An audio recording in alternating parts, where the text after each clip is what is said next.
This channel does not promote any violent, harmful, or illegal activities. All content provided by this channel is meant for an educational purpose only. বাংলাদেশে কট্টরপন্থীদের নিশানায় আবারও ভারতীয় high commission. ঢাকায় ভারতীয় high কমিশনের সামনে রাস্তায় বসে বিক্ষোভ চলে। চট্টগ্রামে ভারতীয় ডেপুটি হাই কমিশনের অফিসে হামলা চালানো হয়। চট্টগ্রামে ভারতীয় সহকারী হাই কমিশনার রাজীব রঞ্জনের বাসভবনের সামনে বিক্ষোভ দেখায় উন্মত্ত জনতা। কট্টরপন্থীদের মুখে টানা ভারত বিরোধী স্লোগান শুনতে পাওয়া যায়। বিদ্বেষের আগুনে বাংলাদেশ পুড়ছে। কড়া নজর রয়েছে নয়াদিল্লির। বাংলাদেশের পরিস্থিতির উপর কড়া নজর ভারতের বিদেশ মন্ত্রকের। ভারতীয় হাইকমিশনে অফিসারদের নিরাপত্তা নিশ্চিত করাই প্রথম টার্গেট ভারতের। ঢাকা, চট্টগ্রাম, খুলনায় ভিসা কেন্দ্র বন্ধ। সম্প্রতি বাংলাদেশ হাইকমিশনারকে ডেকে কড়া ধমক নয়াদিল্লি। আদির মৃত্যুকে একটা পলিটিক্যাল এজেন্ডায় কনভার্ট করে ভারত বিদ্বেষী যে মতবাদ বা ন্যারেটিভ চালাবার চেষ্টা ছিল জামাতের, সেটায় তারা সক্রিয় হওয়ার জন্য পূর্ণ শক্তি লাগাবে। কারণ তারা জেনে গিয়েছে যে যদি বাংলাদেশে একটি রাজনৈতিক ভোট হয় তাহলে তারা কোনোভাবেই 20-25টার বেশি আসন পাবে না, এবং সেটা বুঝে যাওয়ার পরেই ভোট বানচাল করার যে প্রক্রিয়া তাতে তারা উদ্যত হয়েছে।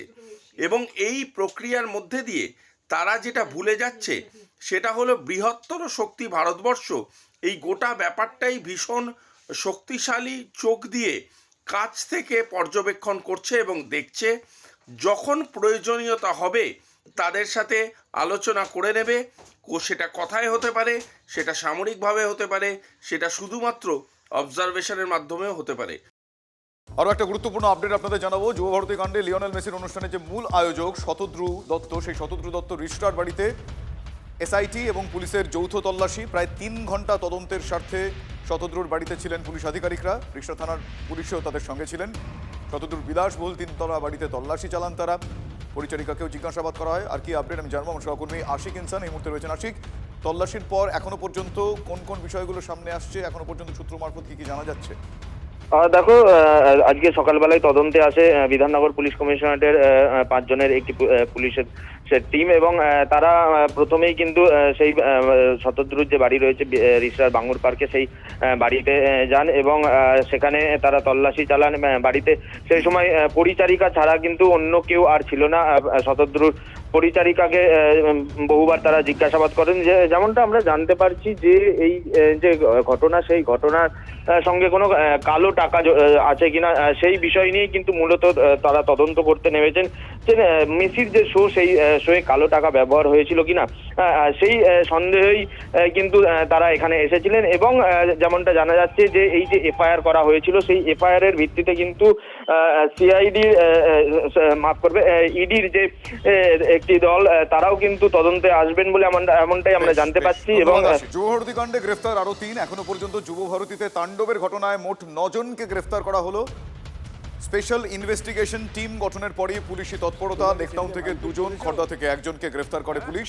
13ই ডিসেম্বর মেসিকে দেখতে না পেয়ে যুবভারতীতে ভাঙচুর চলে। সেই ঘটনায় এখনো পর্যন্ত মোট 9 জনকে গ্রেফতার করেছে পুলিশ। জট কাটার একটা আশা ছিল, কিন্তু আজও কাটলো না চিংড়িঘাটা মেট্রোর জট। আদালতের নির্দেশে দ্বিতীয় বৈঠকের পরেও রফা সূত্র মিলল না।